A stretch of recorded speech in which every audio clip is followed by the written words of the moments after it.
السلام علیکم ورحمۃ اللہ وبرکاتہ۔ بسم اللہ الرحمن الرحیم۔ کتاب کا نام سلف کا وصیتی پیغام نوجوانان ملت کے نام، اعداد و ترتیب الشیخ عبدالرزاق بن عبد المحسن البدر حافظہ اللہ۔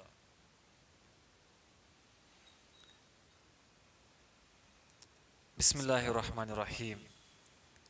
الحمد للہ رب العالمین واشہد ان لا الہ الا اللہ وحدہ لا شریک لہ واشہد ان محمدا عبدہ ورسولہ صلی اللہ علیہ وعلی آلہ واصحابہ اجمعین، اما بعد۔ کسی فرد بشر سے مخفی نہیں کہ جوانی انسانی زندگی کا سب سے سنہرا اور قیمتی مرحلہ ہے، جس میں اعضاء قوی، حواس سلامت اور بدن قوت، چستی اور پھرتی سے لبریز ہوتا ہے، جبکہ بڑھاپے میں اعضاء و جوارح کی یہی قوت اور بدن کی یہ چستی و پھرتی جاتی رہتی ہے۔ اسی لیے اسلام نے جوانی کے مرحلے کا خصوصی اہتمام اور عظیم رعایت کی ہے، چنانچہ ہمیں قرآن و سنت میں کہیں نہایت پرزور انداز میں اس مرحلے کی عظمت، مکانت اور اہمیت دیکھنے کو ملتی ہے، تو کہیں نبی صلی اللہ علیہ وسلم جامع کلمات سے اس مرحلے کے بہترین استعمال پر ابھارتے نظر آتے ہیں، اور کہیں اس کے ضیاع اور بے جا و غلط استعمال سے منع کرتے اور اسے برباد کرنے سے ڈراتے دکھائی دیتے ہیں۔ حضرت عبداللہ بن عباس رضی اللہ عنہما سے مروی ہے کہ اللہ کے نبی صلی اللہ علیہ وسلم نے ایک آدمی کو نصیحت کرتے ہوئے فرمایا، 5 چیزوں کا 5 چیزوں کی آمد سے پہلے خوب فائدہ اٹھا لو: جوانی کا، بڑھاپے سے پہلے، صحت کا، بیماری سے، مالداری کا، فقر سے، فرصت و فراغ کا، مشغولیت سے، اور زندگی کا موت سے پہلے فائدہ اٹھا لو۔ مستدرک حاکم۔ شیخ البانی رحمہ اللہ نے اسے صحیح الجامع میں صحیح کہا ہے۔ واضح رہے کہ جوانی کا مرحلہ آپ صلی اللہ علیہ وسلم کے فرمان میں وَحَيَاتُكَ قَبْلَ مَوْتِكَ میں داخل تھا، لیکن اس کی عظمت و اہمیت کے پیش نظر جناب رسول اللہ صلی اللہ علیہ وسلم نے خصوصی طور پر اسے علیحدہ ذکر فرمایا، اس لیے نہایت ہی بیداری کے ساتھ اسے گزارنا چاہیے اور اس کی تئیں ذرہ برابر بھی غفلت نہیں برتنی چاہیے۔ حضرت عبداللہ بن مسعود رضی اللہ عنہ سے مروی ہے کہ رسول اللہ صلی اللہ علیہ وسلم نے ارشاد فرمایا، کسی بھی آدمی کے قدم اپنے رب کے سامنے سے اس وقت تک نہیں ہٹ سکتے جب تک اس سے 5 چیزوں کی باز پرس نہ کر لی جائے۔ اس کی عمر سے متعلق کہ اس نے اسے کہاں اور کن کاموں میں گنوایا، اور اس کی جوانی سے متعلق کہ اسے کن کاموں میں گزارا، اور اس کے مال سے متعلق کہ اسے کہاں سے کمایا اور کن کاموں میں خرچ کیا، اور کتنا سیکھا اور اس پر کہاں تک عمل کیا۔ ترمذی۔ شیخ البانی رحمہ اللہ نے اسے صحیح قرار دیا ہے۔ واضح رہے کہ نبی کریم صلی اللہ علیہ وسلم نے مذکورہ بالا حدیث میں بتایا ہے کہ بروز قیامت انسان سے اس کی زندگی کے متعلق 2 سوالات ہونے ہیں۔ پہلا سوال اس کے اول تا آخر مکمل زندگی سے متعلق ہوگا، جبکہ دوسرا سوال خصوصاً اس کی جوانی کے بارے میں پوچھا جائے گا۔ حالانکہ یہ مرحلہ بھی مکمل زندگی سے متعلق سوال میں داخل ہے، لیکن پھر بھی اس کی اہمیت کے پیش نظر اسے انفرادیت دی گئی۔ اسی لیے نوجوانوں کو اس مرحلے کی اہمیت نہیں بھولنی چاہیے اور ہمیشہ یاد رکھنا چاہیے کہ اللہ رب العالمین ساری زندگی کے کاموں کے ساتھ اس مرحلے میں کیے جانے والے کاموں کے متعلق خصوصی طور پر عنقریب باز پرس فرمائے گا، کیونکہ یہ قوت و نشاط اور سرعت و سہولت کا زمانہ ہے، اعضاء کی تونگری و توانائی اور جواری کی مضبوطی و پختگی کا مرحلہ ہے۔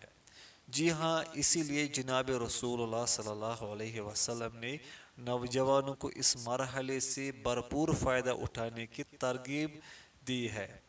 ساتھ ہی آپ صلی اللہ علیہ وسلم نے علماء و مربین اور دعات و مبلغین کو نوجوانوں کے تئیں خصوصی تربیت کی وصیت بھی کی ہے۔ اسی لیے جہاں نوجوان ایک طرف اپنی بہترین تربیت کے لیے تو وہی دوسری طرف خود کو باطل پرستوں اور شہوت رانوں کے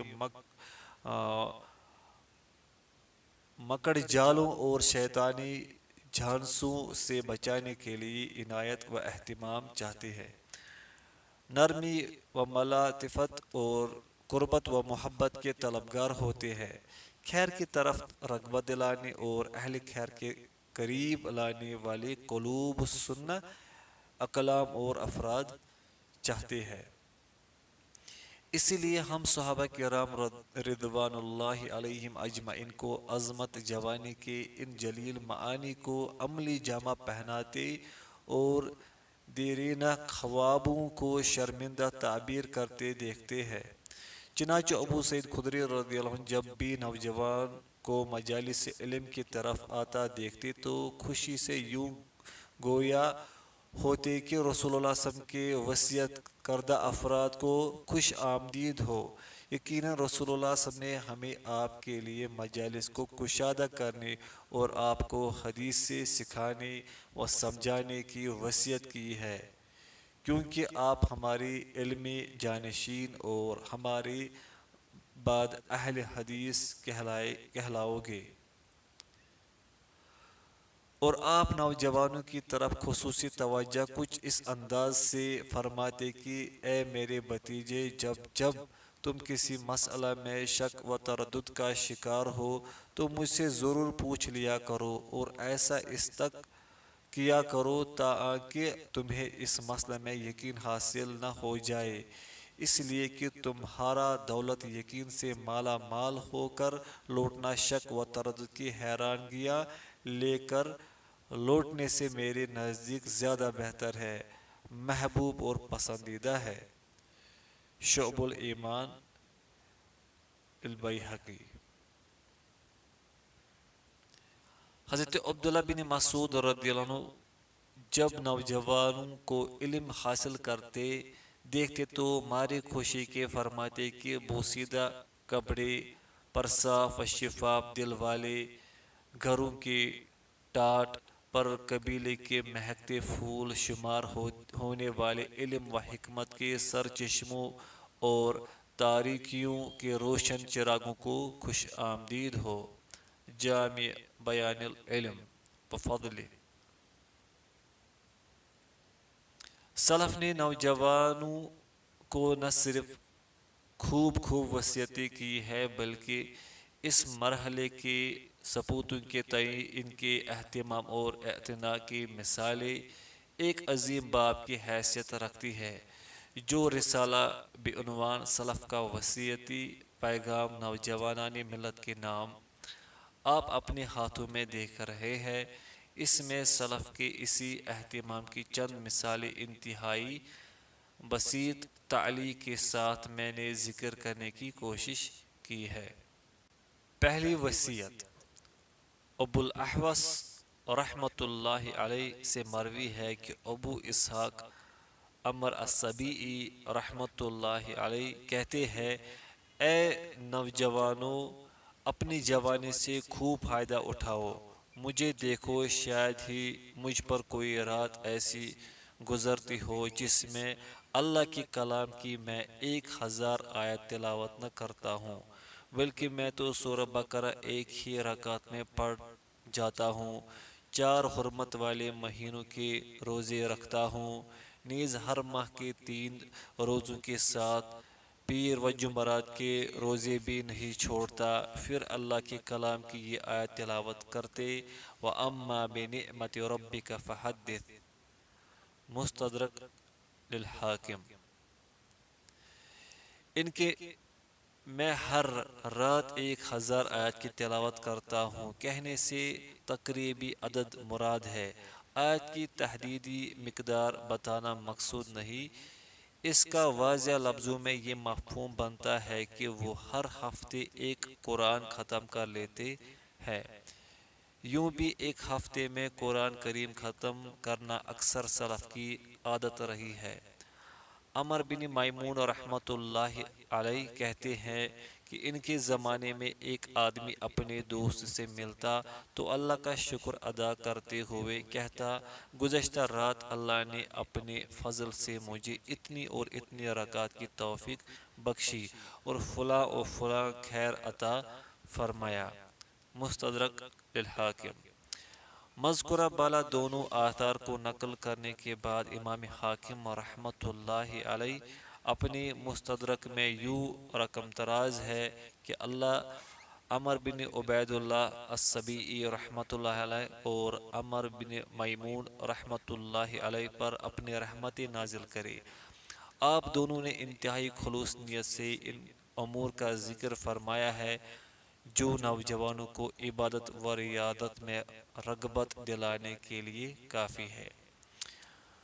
دونوں اثروں میں تربیتی قدوہ اور آئیڈیل پیش کیا گیا ہے جس کی جوانوں کو رغبت و نشاط کے حصول اور عمل پر آسانی سے گامزنی کے لیے انتہائی اشد ضرورت ہوتی ہے، لیکن مربی و معلم کو ساتھ ہی ساتھ انہیں اچھی نیت اور نیک ارادہ بھی سکھانا چاہیے تاکہ ریاکاری کے شکار ہو کر ان کے اعمال رائے گان اور برباد نہ ہو جائے۔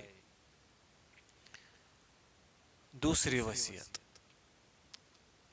حماد بن زید رحمۃ اللہ علیہ کہتے ہیں کہ ہم انس بن سیرین رحمۃ اللہ کی تیمارداری کے لیے گئے تو انہوں نے ہمیں نصیحت کرتے ہوئے کہا کہ اے نوجوانوں، اللہ سے ڈرو اور جن سے حدیثیں سیکھتے ہو انہیں خوب اچھی طرح جانچ لیا کرو، اس لیے کہ حدیثیں تمہارا دین ہے۔ الجامع الاخلاق الراوی۔ یہ انتہائی عظیم وصیت ہے کیونکہ طلب علم اور تحصیل حدیث کے لیے نکلنے والے نوجوانوں پر واجب ہے کہ وہ اسے علم میں رسوخ و ثبات، فقاہت و بصیرت اور دربہ و تجربہ رکھنے والے مشائخ سے سیکھے۔ علمی کمال کے ساتھ عمر میں پختگی رکھنے والوں سے حاصل کرے، نہ کہ چھٹ بے اور ایرے گیرے سے لیا کرے۔ نیز انہیں یہ بھی چیک کر لینا چاہیے کہ وہ حدیث و سنت، تفسیر و فقاہت میں یک گنا کمال رکھنے کے ساتھ سنی و سلفی ہے یا نہیں، منہج و عقیدہ میں پختگی رکھتے ہیں یا نہیں۔ ابن شوذب رحمۃ اللہ علیہ کہتے ہیں کہ عبادت میں رغبت رکھنے والے نوجوانوں کے لیے ایسا سنی ساتھی اللہ کی بڑی نعمت سے کم نہیں جو اسے عبادات اور اتباع سنت پر ابھارتا اور آمادہ کرتا ہو۔ عمر بن قیس الملائی رحمۃ اللہ علیہ کہتے ہیں کہ جب تم نوجوانوں کو اہل سنہ والجماعہ کے بیچ سنت و اتباع کے ماحول میں تربیت پاتا دیکھو تو اس سے بہترین امیدیں وابستہ کرو، اور جب انہیں اہل بدع کے بیچ بدعت و ضلالت میں پلتا دیکھو تو اس سے خیر کی امید نہ رکھو، اس لیے کہ نوجوان اپنی ابتدائی پرورش پر داخت ہی سے پہچانا جاتا ہے۔ عمر بن قیس رحمۃ اللہ علیہ کے قول کے مطابق اگر نوجوان اپنی پرورش کے ابتدائی مرحلے میں اہل علم کی صحبت کو ترجیح دے تو قوی امکان ہے کہ سلامتی سے ہمکنار ہو جائے، اور اگر جہلا کی صحبت اختیار کر لے تو بعید نہیں کہ ہلاکت سے دوچار ہو جائے۔ مذکورہ بالا آثار کو ابن بطح رحمۃ اللہ نے الابانہ الکبریٰ میں نقل کیا ہے۔ تیسری وصیت۔ مالک بن دینار رحمۃ اللہ کہا کرتے تھے کہ خیر تو نوجوانوں ہی میں ہوتا ہے۔ الجامع الاخلاق الراوی و آداب السامع۔ مالک بن دینار رحمۃ اللہ نے اس مرحلے کی اہمیت کو بڑے ہی اچھوتے انداز میں اجاگر کیا ہے۔ حقیقت ہے کہ اگر نوجوان اپنی جوانی کا صحیح استعمال و استغلال کرے تو نہ صرف خود بڑے پیمانے پر خیر و بلائی حاصل کر سکتے ہیں، بلکہ اس جوانی کی مبارک کمائی کو معیار و عمدہ اور و رکیزہ بنا کر تادم حیات اپنے ساتھ غیروں کا بھی بھلا کر سکتے ہیں، امت کی خیر خواہی کا فریضہ انجام دے سکتے ہیں۔ لیکن اگر اس مرحلے کا صحیح استعمال نہ کر سکے تو یقیناً اس کی فائدہ و ثمرات اور خیرات و برکات سے محرومی ہی ان کا مقدر ہوگی۔ اور یاد رہے کہ جوانوں کے لیے قوت و نشاط کے ساتھ فرصت و بے کامی اور فراقی و وسعت مالی ہلاکت کے سامان سے کم نہیں۔ اور ان اشیاء کے ساتھ فتن کی کثرت و قربت اور وسائل و ابواب کی فراوانی نوجوانوں کے لیے اس قدر مہلک و ضرر رساں ہے کہ ان کے عوض جوان اپنی جوانی کے خیر و برکات کو داؤ پر لگا کر اس کے ضیاع کے جرم سے بھی دریغ نہیں کرتا۔ اس لیے مالک بن دینار رحمۃ اللہ علیہ انما الخیر فی الشباب اس مرحلے کی عظیم خیرات و برکات کو بتانے ہی کے لیے کہا کرتے تھے۔ واضح رہے کہ ان برکات کا حصول اسی وقت ممکن ہے جب کہ اللہ رب العزت نوجوان کو نیک توفیق عطا فرمائے اور اس مرحلے کو اپنی رضا و خوشنودی کے کاموں میں صرف کرنے کی ہدایت بخشے۔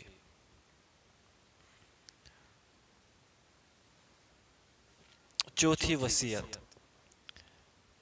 زید بن ابی زرقاء رحمۃ اللہ کہتے ہیں کہ ہم حصول علم کے لیے حضرت سفیان ثوری رحمۃ اللہ علیہ کے دروازے پر کھڑے تھے۔ اتنے میں آپ تشریف لائے اور فرمایا کہ اے نوجوانوں، اس علم کی برکتوں کے حصول میں جلدی کرو، کیونکہ تمہیں نہیں پتہ کہ اس کے اعلیٰ مراتب تک رسائی کا تمہارا خواب شرمندہ تعبیر ہو بھی سکے گا یا نہیں۔ اس لیے ایک دوسرے سے سیکھتے سکھاتے رہو۔ ان کے تعجلوا برقہ ھذا العلم کہنے کا مطلب یہ ہے کہ حصول علم کے لیے اپنی جوانی کے اوقات کو غنیمت جانو، اس لیے کہ بڑے ہونے پر چستی و پھرتی اور جستجو لگن باقی نہیں رہتی۔ جوانی کا حافظہ اور ضبط و اتقان کی قوت ساتھ چھوڑ دیتی ہے۔ طرفہ تماشا یہ کہ گوناگوں ذمہ داریوں اور اعمال کا بوجھ مزید ہلکان کیے دیتا ہے۔ چنانچہ جوانی کی فرصت و فراغ اور اس کی سرعت و برق رفتاری سے گزرتے قیمتی وقت کو کام میں لانا چاہیے۔ اندازہ لگائے امام احمد بن حنبل رحمۃ اللہ نے اس مرحلے کا اتنا زبردست فائدہ اٹھایا کہ انہیں اس کے گزرنے کا احساس ہی نہیں ہوا۔ آپ کہا کرتے تھے کہ مجھے جوانی کے گزرنے کا اتنا ہی احساس ہوا جتنا کہ کسی انسان کو اس کی آستین میں رکھی ہوئی چیز کے گرنے پر ہوتا ہے۔ سیر اعلام النبلاء۔ ان کے لا تدرون لعلکم لا تبلغون ما تؤملون من کا مطلب یہ ہے کہ اکثر نوجوان امید کے سہارے جیتے ہیں کہ اتنا اور اتنا علم حاصل کر لوں گا، ایسے اور ایسے یاد کر لوں گا، فلاں اور فلاں کتاب پڑھ لوں گا، وغیرہ وغیرہ۔ لیکن عام طور پر دیکھا جاتا ہے کہ ان امیدوں کو عملی جامہ نہیں پہنا پاتے، جبکہ اگر وہ امید لگانے کے ساتھ جوانی کے مرحلے کا بخوبی استعمال کرے، اس میں کوشش بھی کرے اور اللہ سے مدد بھی مانگے تو بِإِذْنِ اللہ بہت سا خیر حاصل کر سکتے ہیں۔ اللہ کا وعدہ ہے وَالَّذِينَ جَاهَدُوا فِينَا لَنَهْدِيَنَّهُمْ سُبُلَنَا وَإِنَّ اللَّهَ لَمَعَ الْمُحْسِنِينَ، اور ان کے لیفدو بعضکم بعضا کہنے کا مقصود یہ ہے کہ جوانوں کو اپنے آپسی میل ملاقات اور تعلقات کو علمی اور مفید بنانے کی کوشش کرنی چاہیے۔ عام مجالس کو بھی ہنسی ٹھٹا میں ضائع کرنے کے بجائے علمی مذاکرے سے رونق و زندگی بخشنے کی صحیح مسعود کرنی چاہیے۔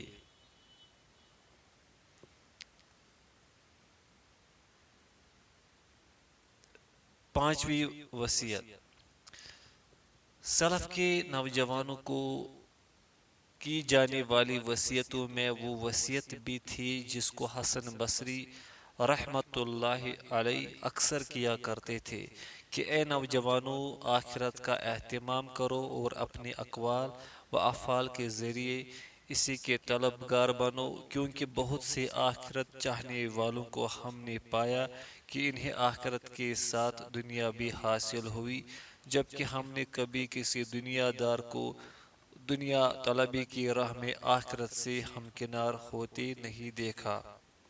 کتاب الزہد، امام بیہقی۔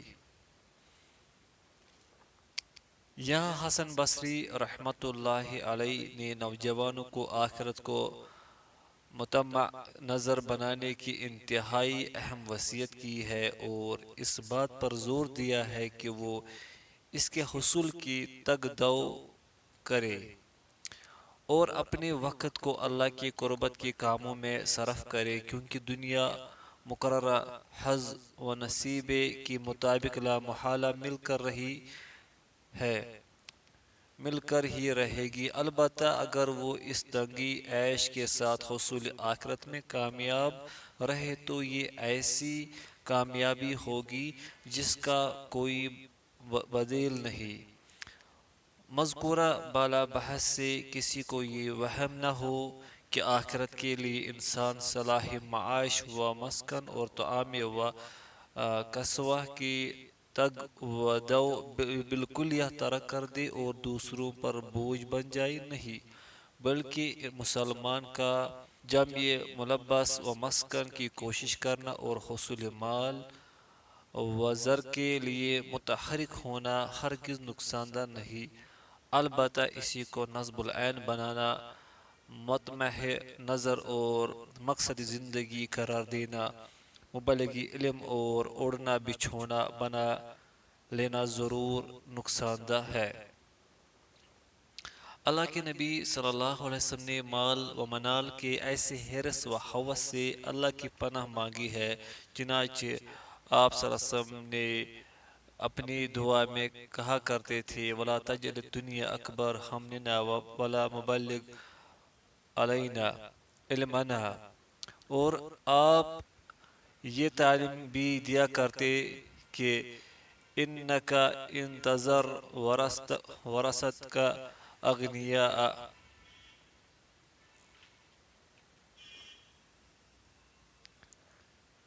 کہ تمہارا اپنے اہل و عیال کو مالدار بنا کر جانا انہیں فقراء چھوڑ کر جانے سے بہتر ہے۔ صحیح بخاری، صحیح مسلم۔ اور یہ حقیقت بھی ہے کہ جو آخرت کو نصب العین بناتا ہے، اللہ کے امور و معاملات کو یکجا فرما دیتا ہے، پھر دنیا ناک رگڑ کر اس تک آتی ہے، اور جو دنیا کو اپنا مطمع نظر سمجھتا ہے، اللہ اس کے فقر کو اس کی نگاہوں کے سامنے کر دیتا ہے اور اسے دنیا بھی اس کی محنت کے اعتبار سے نہیں مقدر کے حساب سے ملتی ہے۔ چھٹی وصیت، سلف نوجوانوں کو یہ وصیت بھی کرتے۔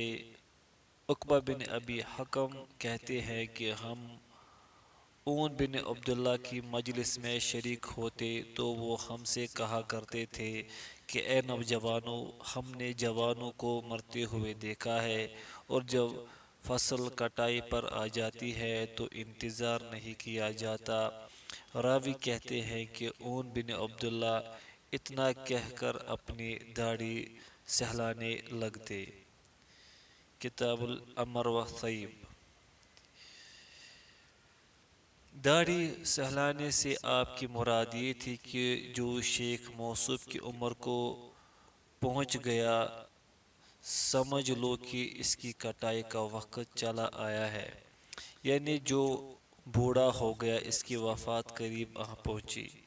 آپ یہ باتیں انہیں اس لیے کہا کرتے تھے کہ نوجوان بزرگ بعمر رسیدہ حضرات سے دھوکے میں نہ رہے کہ ابھی تو اسے انہی جیسی طویل عمر جینی ہے، چنانچہ وہ تفریط، تسویف اور تعجیل کو اپنی عادت ثانیہ بنا لے۔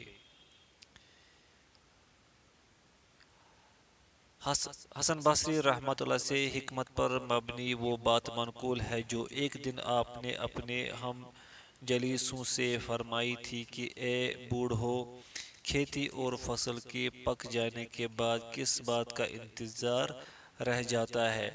بوڑھوں نے کہا کہ کٹائی کا۔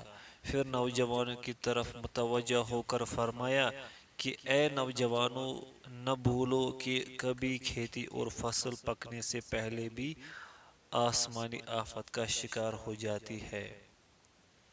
کتاب الزہد، امام بیہقی۔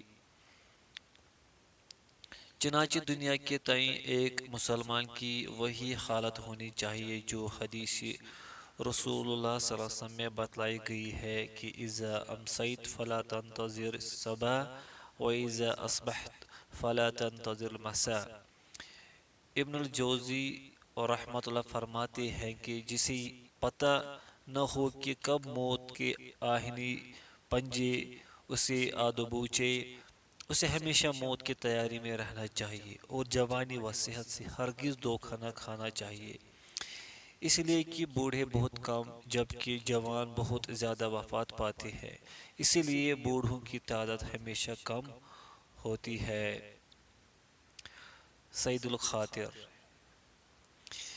اس کا مشاہدہ آپ خود بھی اپنے خاندان کے بوڑھوں کی انتہائی قلیل تعداد دیکھ کر لگا سکتے ہیں۔ سچ کہا ابن الجوزی رحمۃ اللہ علیہ نے کہ اکثر لوگ بچپن یا جوانی ہی میں وفات پا جاتے ہیں۔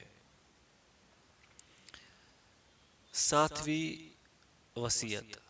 قابوس ابن ابی ذبیان رحمۃ اللہ علیہ سے مروی ہے کہ ایک دن ہم نے ابو ذبیان رحمۃ اللہ کی امامت میں فجر کی نماز ادا کی، اور اس دن نماز میں سوائے مؤذن کے ہم سبھی جوان تھے۔ چنانچہ ابو ذبیان رحمۃ اللہ نماز ختم فرما کر ہماری طرف متوجہ ہوئے، پھر سارے نوجوانوں سے باری باری ان کے نام دریافت کرنے کے بعد انہیں ابارتے اور ان کی تشجیع کرتے ہوئے فرمایا کہ ہر نبی جوانی ہی میں مبعوث کیا گیا تھا، اور جوانی ہی میں حصول علم کی توفیق واقعی بہت بڑا خیر اور انعام ہے۔ کتاب العلم، امام ابو خیثمہ۔ یہاں ابو ذبیان رحمۃ اللہ نے جوانی کی خیر و برکت سے استفادے پر ابھارا ہے اور بتایا ہے کہ یہ وہ گولڈن پیریڈ ہے جس کی قوت و نشاط اور حرکت و سرعت کا صحیح استعمال کرتے ہوئے اس میں مختلف علوم و فنون سیکھ کر آنے والے زندگی کے لیے خیر کثیر جمع کیا جا سکتا ہے۔ آٹھویں وصیت۔ امام احمد ابن حنبل رحمۃ اللہ اپنی کتاب الورع میں عبد الوہاب الثقفی رحمۃ اللہ سے نقل فرماتے ہیں کہ ایوب سختیانی رحمۃ اللہ ہمارے پاس آئے اور فرمایا، اے نوجوانوں، ہنر مند بن کر کمانا سیکھو، تمہیں کبھی ان امراء کی چاپلوسی اور درباری نہیں کرنی پڑے گی۔ یعنی حصول علم کے ساتھ نوجوانوں کے پاس ہنر مندی اور صنعت و حرفت یا معمولی تجارت و کاروبار بھی ہونا چاہیے، جس کے ذریعے وہ مال کما کر خود پر اور اپنے اہل و عیال پر خرچ کر سکے۔ انہیں دوسروں کا محتاج ہرگز نہیں ہونا چاہیے، اور اسی عادت پر پروان چڑھنا تو انتہائی خطرناک ہے۔ بعید نہیں کہ ایسے نوجوان کو بوڑھا ہونے اور اعضاء و جوارح کے جواب دے جانے پر طلب امداد کے لیے لوگوں کے چکر لگانے پڑے۔ یقیناً ہاتھ کی کمائی بڑی بابرکت، نفع بخش اور پاکیزہ و طیب ہوا کرتی ہے۔ نویں وصیت جعفر رحمۃ اللہ علیہ سے مروی ہے کہ ثابت البنانی رحمۃ اللہ علیہ تشریف لاتے اور ہمیں قبلہ سے پیٹھ لگا کر بیٹھا ہوا پاتے تو فرمانے لگتے کہ اے نوجوانوں، اللہ تم پر رحم کرے، تم میرے اور میرے رب کی عبادت اور اس کے حضور سجدہ ریزی میں رکاوٹ بن جاتے ہو۔ راوی کہتے ہیں کہ آپ کے نزدیک نماز انتہائی پسندیدہ عمل تھا۔ حلیۃ الاولیاء۔ یہاں آپ رحمت اللہ علیہ ان نوجوانوں کی طرف اشارہ کر رہے ہیں جو ساتھیوں کی ملاقات کو مسجد میں غنیمت سمجھتے ہوئے بآواز بلند ادھر ادھر کی باتیں کرنے لگتے ہیں۔ اس طرح اللہ کی عبادت کے لیے مسجد آنے والے دیگر حضرات کی عبادت میں رخنہ انداز ہوتے ہیں، نہ تو خود اللہ کے ڈھنگ سے عبادت کرتے ہیں اور نہ دوسروں کو چین و سکون اور خشوع و خضوع سے اللہ سے لو لگانے دیتے ہیں۔ اس لیے نوجوانوں کو خصوصاً مسجدوں اور اللہ کے گھروں کی عظمت و حرمت یاد دلانا چاہیے۔ اس میں عبادت کرنے والوں کی فضیلت، مکانت، منزلت اور حرمت بتانا چاہیے تاکہ وہ خود بھی عبادت کرے اور عابدین کو ڈسٹرب بھی نہ کرے۔ آج ٹیکنالوجی کے اس دور میں عمومی طور پر یہ دیکھا جاتا ہے کہ نوجوان اپنی جیبوں میں موبائل لیے کبھی ان کی رنگ ٹیون سے نمازیوں کا خشوع و خضوع برباد کرتے ہیں تو کبھی فون پر زور زور سے باتیں کر کے حرمت مسجد و مصلین چاک کرتے ہیں۔ اس طرح راحت و سکون کے حصول کی جگہ کا بھی اپنے ناعاقبت اندیشوں سے انہوں نے سکون اڑا رکھا ہے۔ 10ویں وصیت محمد بن سوقہ رحمۃ اللہ فرماتے ہیں کہ میری ملاقات میمون بن مہران رحمۃ اللہ سے ہوئی تو میں نے انہیں حیاک اللہ کہا۔ اس پر آپ نے مجھ سے فرمایا کہ یہ نوجوانوں کا سلام ہے، اس کی بجائے تم السلام علیکم کہا کرو۔ حلیۃ الاولیاء۔ حدیث رسول صلی اللہ علیہ وسلم میں وارد ہے کہ جو سلام کے بجائے کلام سے پہل کرے اس کا جواب نہ دیا کرو۔ عمل الیوم و لیلہ، دیکھیے سلسلہ الصحیحہ۔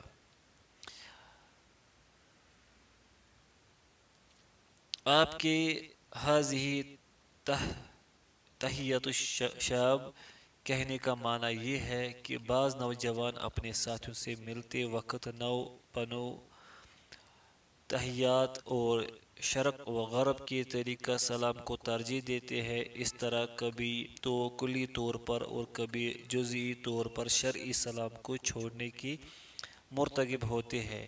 انہیں اسلامی طریقہ لقاء کو ترجیح دینی چاہیے اور سلام کو عام کرنا چاہیے۔ جناب رسول اللہ صلی اللہ علیہ وسلم کا فرمان ہے کہ سلام کو عام کرو۔ سنن ابی داؤد۔ شیخ البانی نے صحیح کہا ہے۔ 11ویں وصیت ابو الملیح رحمۃ اللہ فرماتے ہیں کہ ہم میمون بن مہران رحمۃ اللہ کے گرد جمع تھے۔ اس وقت آپ نے فرمایا اے نوجوانوں، اپنی جوانی کی طاقت و قوت اور چستی و پھرتی کو اللہ کی اطاعت میں استعمال کرو، اور اے بوڑھو، آخر کب تک تمہاری یہی بے ڈھنگی روش برقرار رہے گی۔ حلیۃ الاولیاء۔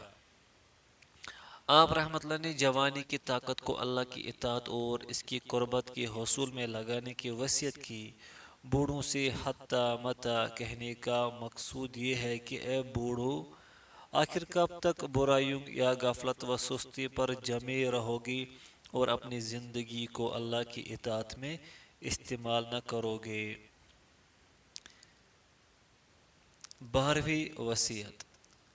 فریابی رحمۃ اللہ سے مروی ہے کہ ایک دن سفیان ثوری رحمۃ اللہ نماز پڑھ کر نوجوانوں کی طرف متوجہ ہوئے اور فرمایا کہ اگر آج نماز نہ بنو گے تو کس دن بنو گے اور کب تک اس طرح بے راہ روی کے شکار رہو گے۔ حلیۃ الاولیاء۔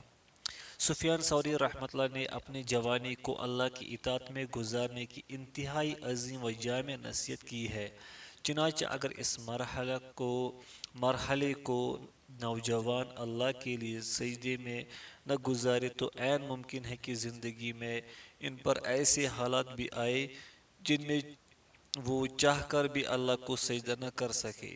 پھر وہ مجبوری، بیماری بھی ہو سکتی ہے اور کسی قسم کی کمزوری بھی، اور اگر موذی عوارض سے بچ بھی گیا تو بڑھاپا تو لاحق ہونا ہی ہے۔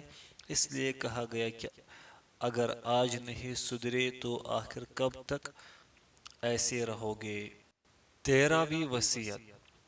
ربیہ بن کلثوم رحمۃ اللہ فرماتے ہیں کہ ہم نوجوان حسن بصری رحمۃ اللہ کے گرد بیٹھے تھے کہ ہمیں دیکھ کر آپ نے فرمایا کہ اے نوجوانوں، کیا تمہیں حور عین کی خواہش و تمنا اور اشتیاق پیدا نہیں ہوتا؟ کتاب صفۃ الجنہ۔ یہاں حسن بصری رحمۃ اللہ نے نہایت ہی لطافت و نزاکت کے ساتھ نوجوانوں کی توجہ حصول جنت اور اس کی نعمت کے پانے کی طرف پھیری ہے، جن میں ہر طرح کی آرام و آسائش کے ساتھ حورین بھی ہے، جو اللہ کی توفیق کے بعد نوجوانوں کے نشاط عبادت کو گرمانے، شوق جنت کو حرکت دینے، ایمان و یقین کو مہمیز دینے اور طلب آخرت کی گوناگوں کوششوں کو تیز سے تیز کرنے کے لیے کافی ہے۔ اللہ کا فرمان ہے، وَمَنْ أَرَادَ الْآخِرَةَ وَسَعَى لَهَا سَعْيَهَا وَهُوَ مُؤْمِنٌ فَأُولَئِكَ كَانَ سَعْيُهُمْ مَشْكُورًا۔ سورۃ الاسراء آیت نمبر 19۔ 14ویں وصیت۔ حسن بصری رحمۃ اللہ علیہ فرماتے ہیں کہ اے نوجوانوں، کاموں کو کل پر ٹالنے سے بچو کہ یہ بڑا ہی مہلک مرض ہے۔ کتاب قصر العمل، ابن ابی الدنیا۔